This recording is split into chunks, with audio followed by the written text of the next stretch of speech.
العزت نے بیان کیا ہے۔ مختصر یہ ہے کہ حضرت حوا علیہ السلام کے یہاں 20 بطن ہوئے، صبح 2 لڑکا لڑکی پیدا ہوتے اور شام کو لڑکی لڑکا پیدا ہوتے۔ جو صبح لڑکا پیدا ہوتا تھا شام کی لڑکی کے ساتھ، اور شام والے لڑکے کی صبح والی لڑکی کے ساتھ شادی کروا دی جاتی تھی، نکاح کروا دیا جاتا تھا۔ اب جب حابیل پیدا ہوا تو اس کی جو بہن تھی وہ اتنی خوبصورت نہیں تھی، اور شام کو قابیل پیدا ہوا، اس کی جو بہن تھی وہ خوبصورت تھی۔ اب شریعت آدم کے اندر یہ ہے کہ اس کو کیا الٹ کرنا ہے۔ اب قابیل کہتا ہے کہ میں نے بس سورج سے شادی نہیں کرنی، میں نے اپنی بہن سے شادی کرنی ہے۔ حضرت آدم نے سمجھایا، نہ سمجھا، انہوں نے کہا ٹھیک ہے آپ ایسے کریں، قربانی کریں اللہ کے راستے میں۔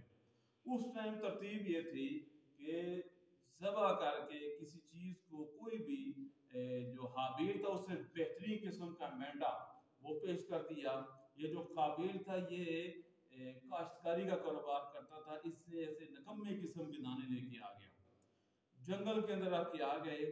اب ترتیب یہ تھی کہ اللہ کی طرف سے آگ آتی اور جس قربانی کو کھا جاتی گویا کہ وہ قبول شدہ ہے۔ اب حابیل کی قربانی کو آگ نے کھا لیا، قابیل کی وہ دانے نکمے قسم کے ویسے کے ویسے پڑے رہ گئے۔ اب فیصلہ ہو گیا کہ جو حابیل ہے وہ سچ پہ ہے، قابیل وہ حق پہ نہیں ہے۔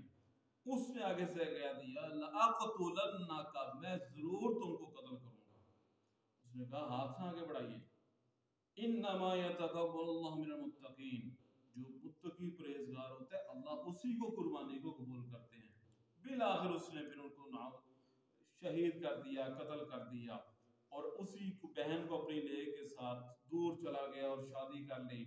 اب مفسرین فرماتے ہیں کہ وہیں پہ جب وہ ٹھہرا ہوا تھا ناجائز اولاد ہوئی، وہیں پہ شیطان پہنچ گیا اور ڈول ڈمکا بھی شروع ہو گیا۔ یہ جتنا سیٹ اپ ہے یہ سارا کا سارا یہ رقص کا جتنا ہے یہ قابیل کا شروع کیا، اور اسی طرح جو قتل اس نے کیا ہے قیامت تک جتنے ہوتے رہیں گے یہ اس کے کھاتے میں چلتے رہیں گے۔